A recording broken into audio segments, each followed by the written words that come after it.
नमस्कार and welcome to जैकबोर्ड वाला। मैं हूं आकाश सेन और आज इस वीडियो में हम लोग क्लास 11 पॉलिटिकल साइंस पर बात करने वाले हैं। वैसे आप लोगों को बोले थे कि कुल मिलाकर के 18 चैप्टर हैं और उस 18 चैप्टर में से मैंने 4 चैप्टर के लिए वीडियो बना दिया है पहले ही और उसके बाद फिर और बना रहा हूं।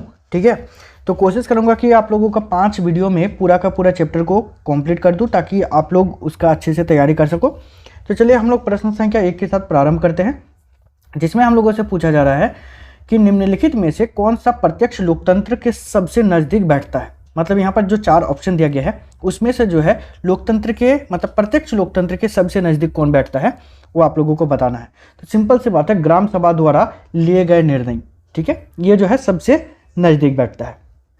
ठीक है, प्रत्यक्ष लोकतंत्र क्या है और अप्रत्यक्ष लोकतंत्र क्या है इसके बारे में आप लोगों को डिटेल में बताऊंगा। ठीक है, लेकिन 12th क्लास में अभी बताना संभव नहीं है क्योंकि एग्ज़ाम कुछ दिनों के बाद है और अभी यदि डिटेल में बताने जाऊं तो वीडियो बहुत लंबा बन जाएगा। ठीक है, तो आप लोगों को शॉर्ट वीडियो में प्रयास करूंगा कि सारा का सारा बता दूं ताकि आप लोग अच्छे से एग्जाम दे सको। ठीक है, चलिए प्रश्न संख्या 2 पर यदि बात करें तो जिसमें हम लोगों को पूछा जा रहा है कि इनमें कौन सा कार्य चुनाव आयोग नहीं करता है। ठीक है, तो यहाँ पर जो ऑप्शन है उसके हिसाब से पंचायत के चुनावों का पर्यवेक्षण जो है वो चुनाव आयोग नहीं करता है। ठीक है, प्रश्न संख्या यदि 3 पर बात करें तो जिसमें पूछा जा रहा महिला प्रतिनिधित्व का समर्थन किसने किया। तो यहाँ पर जो 3 ऑप्शन है इसके हिसाब से अरस्तु ने किया था। ठीक है, प्रश्न संख्या 4 पर बात करें तो जिसमें पूछा जा रहा है निम्न में से लोकसभा तथा राज्य की विधानसभाओं में किन्हें आरक्षण प्राप्त नहीं है। ठीक है, तो यहाँ पर जो दिया गया है ऑप्शन उसके हिसाब से महिलाओं को जो है आरक्षण नहीं दिया गया, अभी भी लोकसभा और राज्यसभा में आरक्षण नहीं है। ठीक है, आगे यदि बात करें प्रश्न संख्या 5 पर जिसमें पूछा जा रहा है यदि राजनीतिक दलों के चुनाव चिन्ह से संबंधित कोई विवाद हो जाता है तो उसका निपटारा कौन करता है। ठीक है, तो इसका निपटारा किसके द्वारा, तो भारत का चुनाव आयोग के द्वारा इसका निपटारा किया जाता है। ठीक है, प्रश्न संख्या यदि 6 पर बात करें तो जिसमें पूछा जा रहा है कि ब्रिटिश शासन के किस अधिनियम में विधान परिषद में मुसलमानों को स्थानों का आरक्षण प्रदान किया गया था। ठीक है, तो इसका आंसर हो जाएगा आप लोगों का 1909 का मार्ले मिंटो सुधार में। ठीक है, प्रश्न संख्या यदि 7 पर बात करें तो प्रश्न संख्या 7 हम लोगों से पूछा जा रहा है कि भारत के चुनाव आयोग के मुख्य चुनाव आयुक्त सहित कुल कितने सदस्य होते हैं।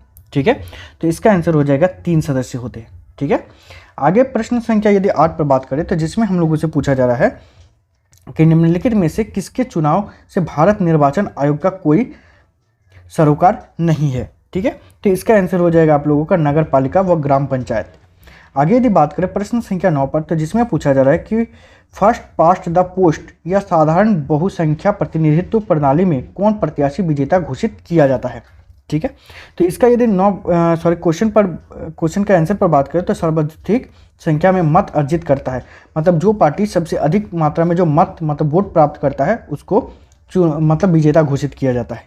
ठीक है, चलिए प्रश्न संख्या यदि 10 पर बात करें तो जिसमें हम लोगों से पूछा जा रहा है कि भारत में निर्वाचन आयोजित करने के लिए सर्वोच्च निकाय कौन होता है। तो जो निर्वाचन करवाता है उसका सर्वोच्च निकाय होता है चुनाव आयोग। आगे प्रश्न संख्या यदि 11 पर बात करें तो जिसमें पूछा जा रहा है ब्रिटिश काल में 1932 में पूना समझौता के द्वारा किन्हें आरक्षण की व्यवस्था की गई। तो किसके आरक्षण की व्यवस्था की गई थी, तो दलित जातियों के लिए। प्रश्न संख्या यदि 12 पर बात करें तो जिसमें पूछा जा रहा है लोकसभा में एंग्लो इंडियंस के लिए कितने स्थान आरक्षित किए गए हैं। तो इसका आंसर हो जाएगा आप लोगों का 2। ठीक है, चलिए आगे बात करें प्रश्न संख्या 13 पर तो जिसमें पूछा जा रहा है विधानसभाओं में एंग्लो इंडियन के लिए कितने स्थान आरक्षित किए गए हैं। तो जो विधानसभाओं में यदि बात किया जाए एंग्लो इंडियन के लिए तो कुल मिलाकर के 1 स्थान जो है आरक्षित किया गया है। प्रश्न संख्या 14 जिसमें पूछा जा रहा है कि भारतीय संविधान के किस भाग में चुनाव आयोग की व्यवस्था की गई है। तो इसका आंसर हो जाएगा आप लोगों का 15। आगे यदि बात करें प्रश्न संख्या 15 पर तो जिसमें पूछा जा रहा है कि भारत के कितने चुनाव में अनुपातिक प्रतिनिधित्व चुनाव प्रणाली अपनाई जाती है। तो इसका आंसर हो जाएगा आप लोगों का राष्ट्रपति। ठीक है, मतलब जो राष्ट्रपति के प्रतिनिधित्व में होता है। खैर आगे यदि बात करें हम लोग प्रश्न संख्या 16 पर तो जिसमें पूछा जा रहा है कि एक व्यक्ति राष्ट्रपति के किस अधिनियम या तो फिर राष्ट्रपति के लिए अधिनियम कितनी बार निर्वाचित हो सकती है। तो राष्ट्रपति के लिए यदि बात करें तो इसका कोई सीमा नहीं है। यदि हम लोग बात करें तो यहाँ पर हम लोगों का अगला प्रश्न पर पूछा जा रहा है कि एक व्यक्ति एक वोट का सिद्धांत किससे संबंधित है? तो एक व्यक्ति एक वोट का सिद्धांत जो है वो राजनीतिक समानता से संबंधित है। प्रश्न संख्या यदि 18 पर बात करें तो जिसमें पूछा जा रहा है कि भारत के मुख्य निर्वाचन आयुक्त को हटाने की शक्ति किसे प्राप्त है? तो भारत के यदि मुख्य निर्वाचन आयुक्त का यदि हटाने का बात किया जाए तो ये शक्ति होती है संसद के पास। आगे बात करें प्रश्न संख्या 19 पर, तो जिसमें हम लोगों से पूछा जा रहा है कि मत देने का अधिकार किस प्रकार का अधिकार है? तो मत देने का अधिकार जो है वो राजनीतिक अधिकार है। प्रश्न संख्या 20 पर बात करें तो जिसमें हम लोगों से पूछा जा रहा है कि राज्य के चुनाव आयुक्त की नियुक्ति कौन करता है? तो राज्य के जो चुनाव आयुक्त होती है उसकी नियुक्ति करती है राज्यपाल। आगे यदि बात करें प्रश्न संख्या 21, तो प्रश्न संख्या 21 में हम लोगों से पूछा जा रहा है कि किस संवैधानिक संशोधन के द्वारा भारत में मताधिकार की आयु 21 वर्ष से घटाकर 18 वर्ष कर दी गई है? तो इसका आंसर हो जाएगा आप लोगों का 61वें संशोधन के तहत। प्रश्न संख्या 22 जिसमें पूछा जा रहा है कि भारतीय संविधान का प्रहरी या संरक्षक किसे माना जाता है? तो भारतीय संविधान का प्रहरी या संरक्षक जो है वो माना जाता है सर्वोच्च न्यायालय को। प्रश्न संख्या 23 जिसमें पूछा जा रहा है कि अल्पसंख्यकों के प्रतिनिधित्व किस आधार पर किया जाता है?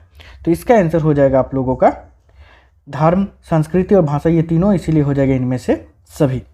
प्रश्न संख्या यदि 24 पर बात करें तो जिसमें हम लोगों को पूछा जा रहा है कि लोकसभा के सांसद बनने की न्यूनतम आयु क्या होती है? तो लोकसभा के सांसद बनने के लिए न्यूनतम आयु 25 वर्ष होनी चाहिए।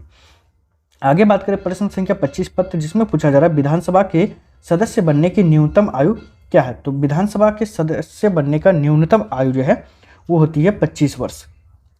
आगे यदि बात करें प्रश्न संख्या 26 पर, जिसमें कह रहा है राज्यसभा और विधान परिषद के सदस्य बनने की न्यूनतम आयु क्या है? तो यदि हम लोग राज्यसभा और विधान परिषद के सदस्य बनने का यदि न्यूनतम आयु का बात करें तो वो 30 वर्ष है। ठीक है। प्रश्न संख्या 27 जिसमें हम लोगों से पूछा जा रहा है कि राष्ट्रपति के चुनाव में भाग लेने वाले उम्मीदवार की न्यूनतम आयु क्या होती है?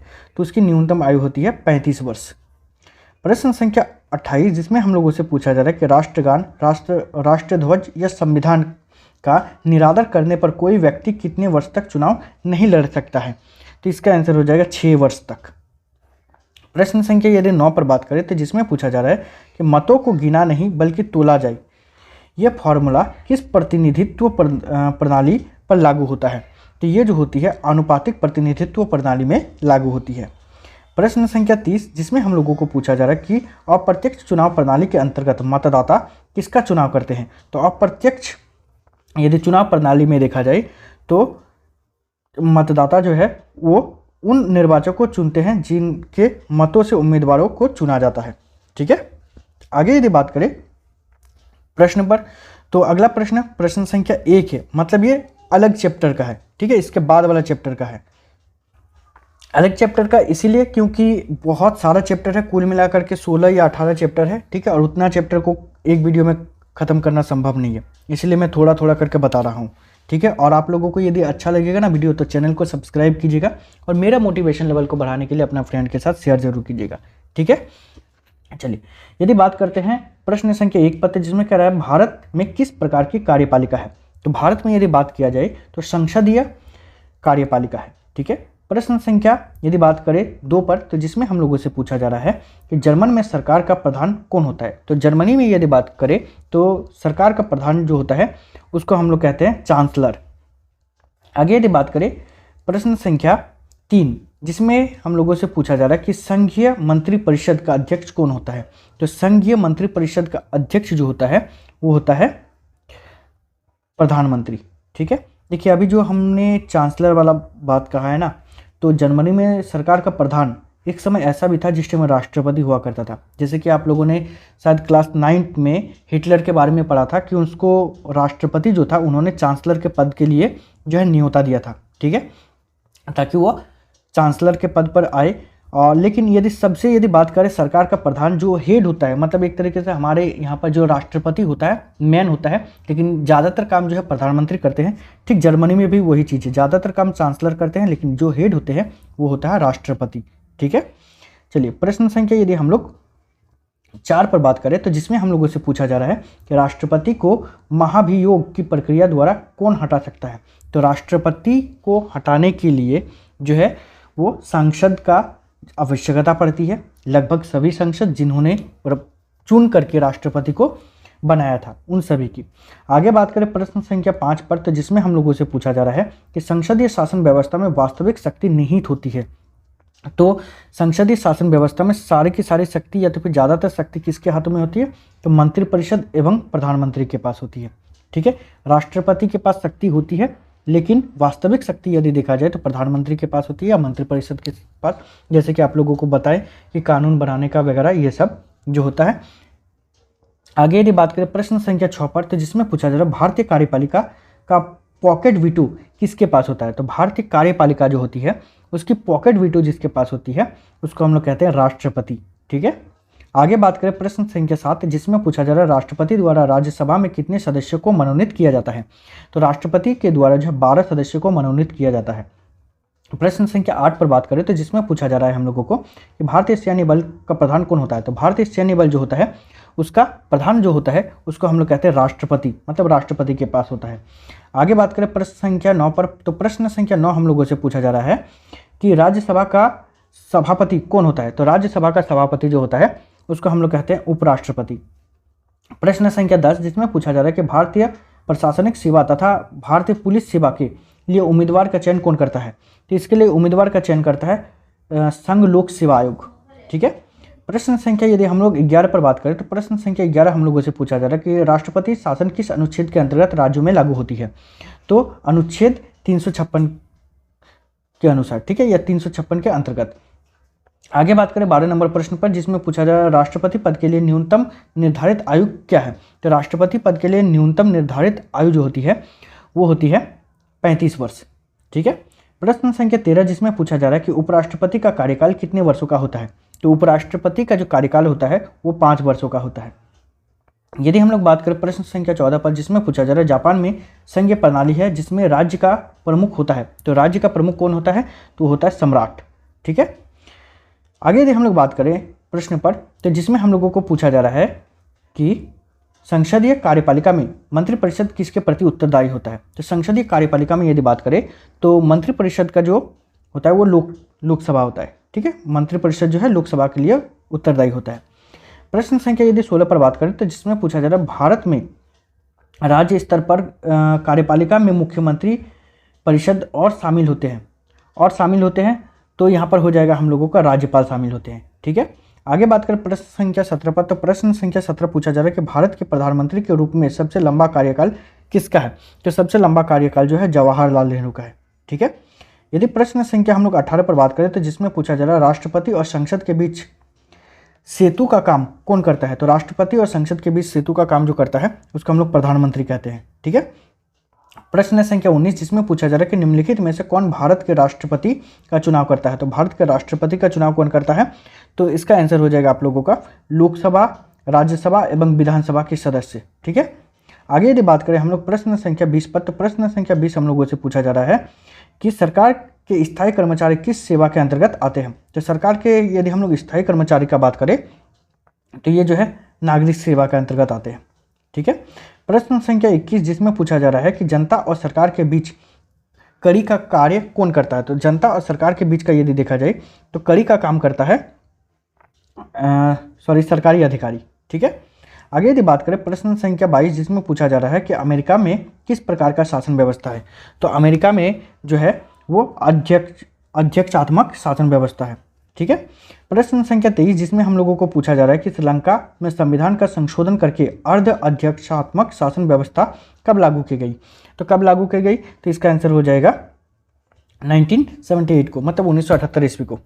ठीक है, यदि हम लोग बात करें प्रश्न संख्या 24 पर, तो प्रश्न संख्या 24 हम लोगों से पूछा जा रहा है कि संसद का सदस्य हुए बिना कोई व्यक्ति मंत्री बन जाता है तो उसे कितने महीने के भीतर ही संसद के सदस्य के रूप में निर्वाचित होना पड़ता है?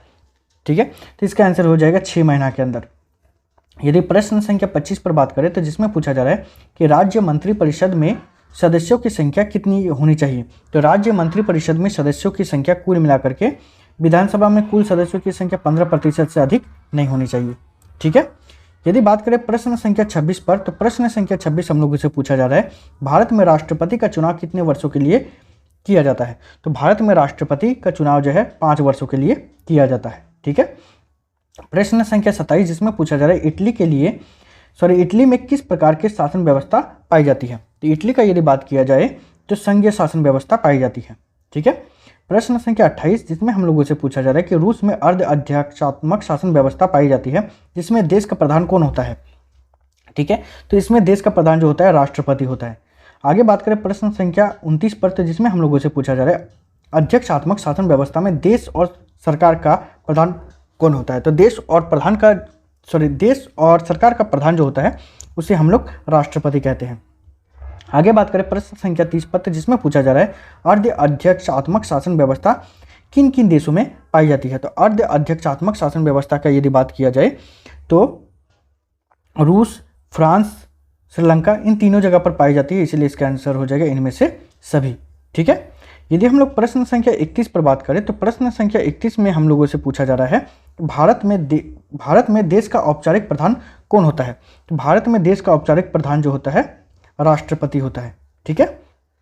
यदि बात करें 32 पद जिसमें हम लोगों से पूछा जा रहा है भारत में राज्य के शासन में केंद्र का प्रतिनिधि किसे कहा गया है। तो केंद्र का प्रतिनिधि कहा गया है राज्यपाल को। ठीक है। फिर भारत में राज्यपाल को कहा जाता है राज्य में। ठीक है। यदि बात करें 33 नंबर में जिसमें कह रहा है कि राष्ट्रपति को सहायता और सलाह देने के लिए एक मंत्री परिषद होती है जिसका प्रधान कौन होता है। तो यदि बात करें तो इसका प्रधान जो होता है वो प्रधानमंत्री होता है। ठीक है। आगे प्रश्न संख्या 34 में पूछा जा रहा है कि किसने प्रधानमंत्री के पद को सरकार की केंद्रीय धुरी की संज्ञा दी है। तो ये संज्ञा किसने दिया था। तो ये जवाहरलाल नेहरू ने दिया था। ठीक है। प्रश्न संख्या 35 में पूछा जा रहा है कि राज्यों में राज्यपाल की नियुक्ति कौन करता है। तो राज्यों में राज्यपाल की नियुक्ति कौन करता है। तो ये हो जाएगा राष्ट्रपति। ठीक है। प्रश्न संख्या यदि 36 पर बात करें तो जिसमें पूछा जा रहा है कि संविधान निर्माता किस प्रकार के कार्यपालिका चाहते थे। तो संविधान निर्माता जो थे वो शक्तिशाली कार्यपालिका चाहते थे। ठीक है। यदि प्रश्न संख्या 37 पर बात करें तो जिसमें हम लोगों से पूछा जा रहा है कि लोकसभा में किसी भी दल के पास बहुमत ना होने की स्थिति में विभिन्न राजनीतिक दल क्या करते हैं। तो जब किसी भी दल के पास मतलब बहुमत नहीं होते हैं तो प्राय क्या करते हैं गठबंधन बनाते हैं जिसके पास सदन में बहुमत होती है। ठीक है। जिसके पास ज़्यादा सीट रहती है वे लोग मिलकर के गठबंधन कर लेते हैं। यदि प्रश्न संख्या 38 पर बात करें तो प्रश्न संख्या 38 हम लोगों से पूछा जा रहा है कि यदि प्रधानमंत्री लोकसभा में बहुमत का समर्थन खो देते हैं तो क्या होता है। तो इसके लिए जो ऑप्शन है तो जब खो देते हैं तो उसे त्यागपत्र दे देना होता है। ठीक है। मतलब प्रधानमंत्री जो होते हैं उनको त्यागपत्र देना होता है। ठीक है। आगे बात करें प्रश्न संख्या 39 पर, तो प्रश्न संख्या 39 हम लोगों से पूछा जा रहा है कि कार्यपालिका का क्या अर्थ है। तो कार्यपालिका जो होता है इसका अर्थ क्या होता है। तो इसका अर्थ होता है कानूनों को लागू करना। ठीक है। प्रश्न संख्या 40 पर बात करें तो जिसमें पूछा जा रहा है राष्ट्रपति की शक्तियाँ कौन कौन सी होती है। तो राष्ट्रपति की शक्तियाँ कौन कौन सी होती है। तो कार्यकारी भी होती है, विधायिकी भी होती है और उसके बाद कानूनी भी होती है। तो इसीलिए इसका आंसर हो जाएगा इनमें से सभी। ठीक है। देखिए ऐसे ही और भी वीडियोस चाहिए ना कि चैनल को सब्सक्राइब कीजिएगा और मेरा मोटिवेशन लेवल को बढ़ाने के लिए अपना फ्रेंड के साथ शेयर जरूर कीजिएगा। ठीक है। तो इस वीडियो में इतना ही, मिलते हैं नेक्स्ट वीडियो में, तब तक के लिए बाय, थैंक यू।